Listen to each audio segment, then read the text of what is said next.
اعوذ باللہ من الشیطان الرجیم بسم اللہ الرحمن الرحیم۔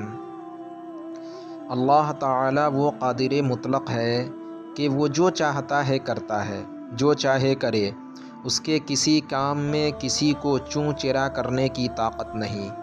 اللہ تعالی اگر چاہے تو کسی کو ایک سبحان اللہ کے بدلے میں اس کی مغفرت فرما دے، اور کسی کی صرف چھوٹی سی غلطی پر بھی اسے عذاب کا مستحق بنا دے۔ یہ اس کی مشیت اور اس کی مرضی پر موقوف ہے۔ کہتے ہیں کہ حضرت موسیٰ علیہ السلام کے زمانے میں ایک شخص بہت بڑا گناہ گار، سیاہ کار، خطا کار، غرض کہ کوئی ایسا گناہ شاید ہی ہو جو اس نے نہیں کیا ہو۔ بستی کے لوگ اس کی شرارت سے پریشان ہو چکے تھے۔ ہر کوئی اس کے لیے بد دعائیں کرتا تھا۔ بدنام زمانہ تھا مگر مومن تھا۔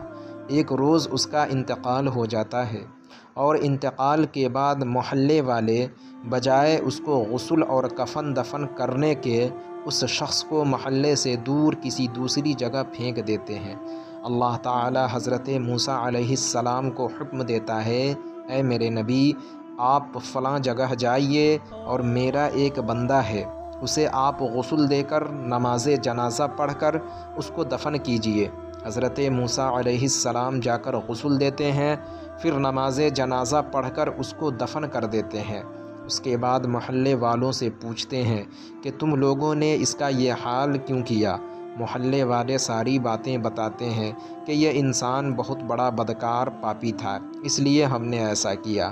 اب حضرت موسیٰ علیہ السلام دل میں سوچتے ہیں، ایسا شخص جس کی نماز جنازہ محلے والوں نے نہیں کیا، اللہ نے مجھے کیوں حکم دیا؟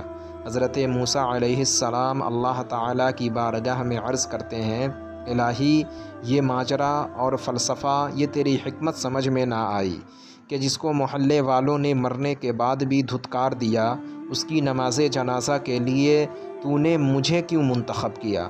تو اللہ تعالیٰ نے فرمایا، اے میرے کلیم، بے شک یہ میرا بندہ گناہ گار تھا، بہت بڑا پاپی تھا، بہت بڑا مجرم تھا، لیکن ایک رات کی بات ہے جب یہ میرا بندہ توریت کی تلاوت کر رہا تھا، اور ایک جگہ میرے محبوب یعنی محمد عربی صلی اللہ تعالی علیہ وسلم کا پیارا نام محمد آ گیا، اور اس نے فرط مسرت اور بڑی محبت سے میرے محبوب کے اس نام کو چوم لیا۔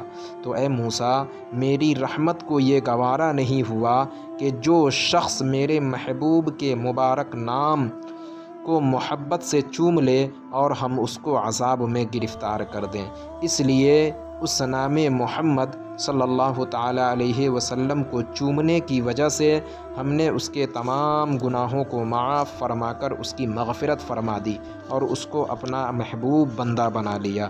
سبحان اللہ، سبحان اللہ۔ اللہ تعالی کتنا رحیم ہے، کتنا کریم ہے، قربان جاؤں اس کی رحمت پر۔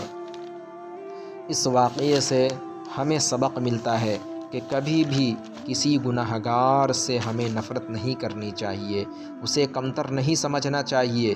کسی نے کیا خوب کہا کہ گناہوں سے نفرت کرو، گناہ گار سے نہیں۔ پتہ نہیں اللہ کو کس کی کون سی نیکی پسند آ جائے اور کس کے کس گناہ سے وہ ناراض ہو جائے، یہ نہ ہم جانتے ہیں اور نہ آپ، تو پھر اپنی نیکیوں پر اترانا کیوں؟ اللہ تعالی ہم سب کو نیک عمل کرنے اور عاجزی، تواضع و انکساری کے ساتھ زندگی گزارنے کی توفیق و رفیق عطا فرمائے۔ تو ناظرین، آج کی ویڈیو میں بس اتنا ہی۔